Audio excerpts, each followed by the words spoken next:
Cuando hablamos de grandes íconos de los videojuegos siempre pensamos en Mario, Sonic, Pac-Man, pero pocas veces recordamos que el verdadero salvador de Nintendo no fue Mario, sino un gorila enorme que lanzó barriles en una vieja máquina arcade. Ese gorila es Donkey Kong y su historia es mucho más que una simple franquicia. Estamos hablando de un salvador realmente, valga la redundancia, de esta marca que estuvo al borde de la quiebra a principios de los 80. Mi nombre es Sebastián Peña y vamos a ver la historia de un videojuego que marcó una era, Donkey Kong, y este es otro viaje por la nostalgia. Corría el año 1980.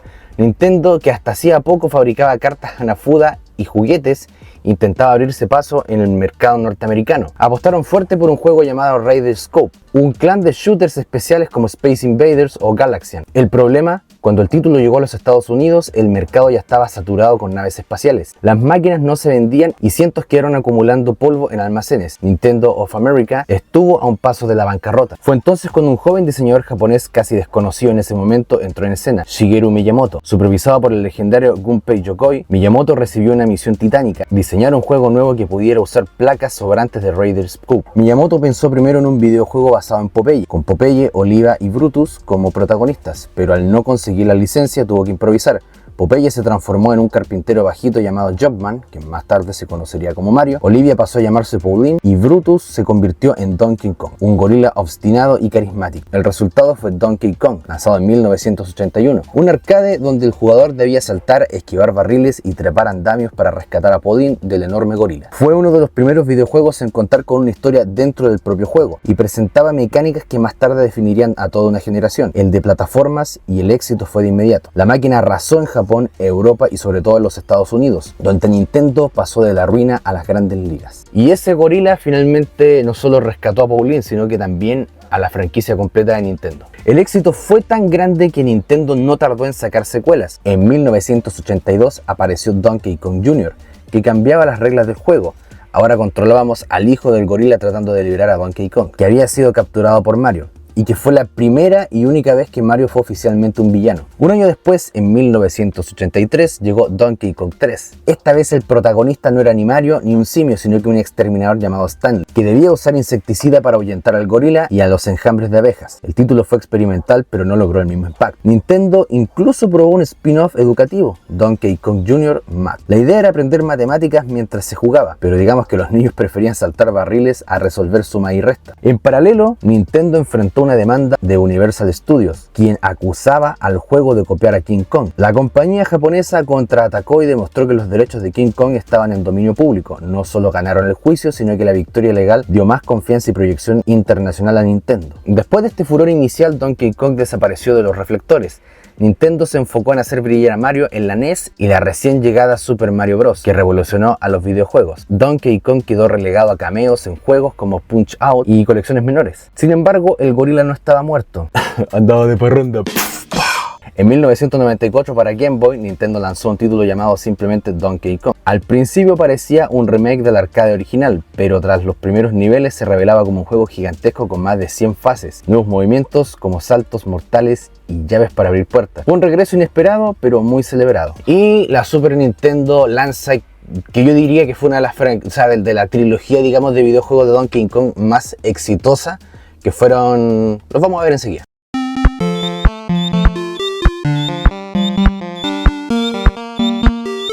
Ese mismo año la compañía británica Rare impresionó a Nintendo con una nueva técnica: usar estaciones Silicon Graphics para crear gráficos pre-renderizados en 3D. Nintendo decidió arriesgarse y les entregó nada más y nada menos que a Donkey Kong. El resultado fue Donkey Kong Country, lanzado en 1994 para la Super Nintendo. El cambio fue total: Donkey Kong ya no era villano sino que un héroe. Su compañero Diddy Kong debutó y juntos debían enfrentar a malvados Kremlings liderados por King K. Rool. El impacto fue brutal: gráficos nunca antes vistos en consolas, una banda sonora inolvidable de David Wise y un gameplay rápido y preciso. Vendió más de 9 millones de copias y fue uno de los responsables de alargar la vida de la SNES frente al avance de la PlayStation de Sony. Rare siguió con Donkey Kong Country 2, Diddy Kong's en 1995, considerado por muchos el mejor de la trilogía, con Dixie Kong como protagonista y más niveles oscuros y complejos. Y en 1996 sacó Donkey Kong Country 3 con Dixie y su primo Kiddy Kong en nuevas aventuras. En apenas 3 años, Donkey Kong pasó de ser un recuerdo del pasado a ser uno de los grandes héroes de Nintendo. Rare no se detuvo En Game Boy lanzó la trilogía Donkey Kong Land, versiones portátiles inspiradas en country. En 1997 sorprendió con Diddy Kong Racing, un juego de cars que vendió millones e introdujo personajes como Banjo y Conker, que luego protagonizarían sus propias sagas. Pero el gran paso se dio en 1999 con Donkey Kong 64. Por primera vez Donkey Kong y su familia entraban al mundo 3D. Fue uno de los títulos que estrenó Expansion Pack del Nintendo 64. Y aunque muchos lo recuerdan por sus interminables coleccionables, fue un éxito de ventas y consolidó el lugar de Donkey Kong en la era poligonal. Lamentablemente en 2002 Microsoft compró Rare y Nintendo se quedó con Donkey Kong, pero perdió el estudio que lo había revolucionado, y con eso una era dorada llegaba a su fin. Los años siguientes fueron experimentales. Nintendo apostó por los bongos DK, un periférico de forma de tambores. Con ellos llegaron juegos como Donkey Konga, un título musical al estilo de Guitar Hero pero con tambores, y Donkey Kong Jungle Beat, un innovador juego de plataformas que controlaba golpeando los bongos. También se aparecieron títulos como Donkey Kong Barrel Blast y la saga de Mario vs Donkey Kong, que retomaba la rivalidad clásica al más estilo del puzzle y plataformas. Aunque creativos, nunca ninguno logró la trascendencia de la trilogía de Rare. Donkey Kong parecía cada vez más condenado al papel secundario del universo de Mario, pero el gorila aún tenía fuerza para volver. En 2010 Retro Studios, el responsable de Metroid Prime, recibieron el encargo de devolverle el protagonismo. El resultado fue Donkey Kong Country Returns para la Nintendo Wii. El título recuperaba la esencia de country pero con gráficos vibrantes y dificultad elevada y con un aire de nostalgia. Fue un éxito y vendió más de 4 millones de copias en pocas semanas.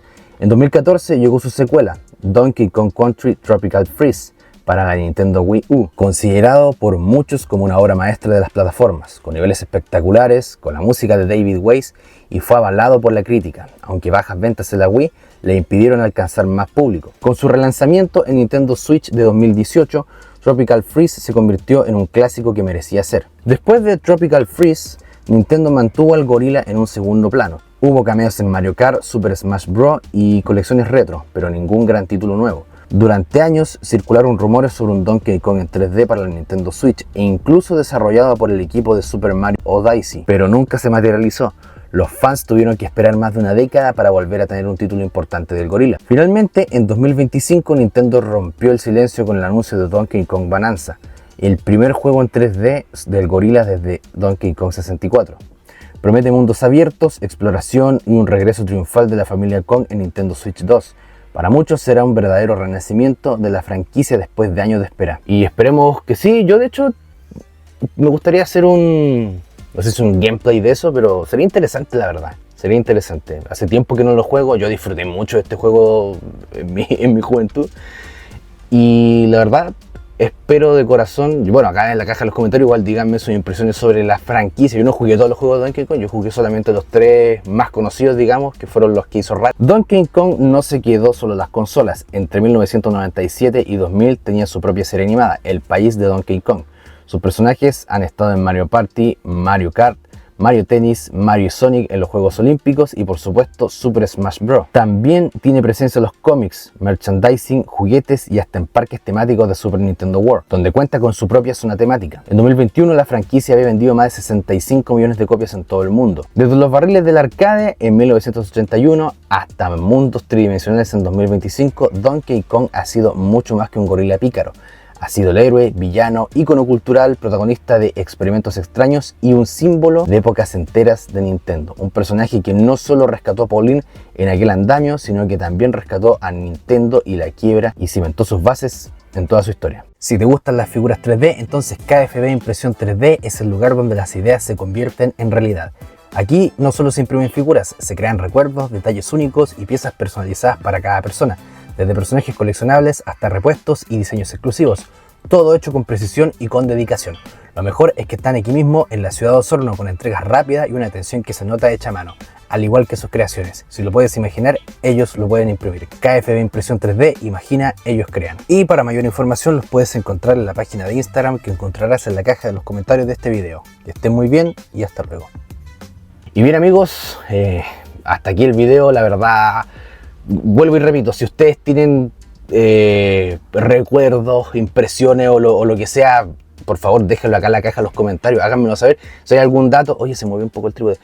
Si hay algún dato extra que quizás no mencioné, déjenlo acá también en la caja de los comentarios, sugerencias para siguientes videos también. Y nos veremos en una próxima entrega. Señoras y señores, mi nombre es Sebastián Peña. Ah, por cierto, la típica de siempre, suscríbanse a este canal, denle a la campanita de las notificaciones que ya nos estamos acercando casi a los 500 suscriptores, gente, y que esté muy bien. Nos veremos en el siguiente video.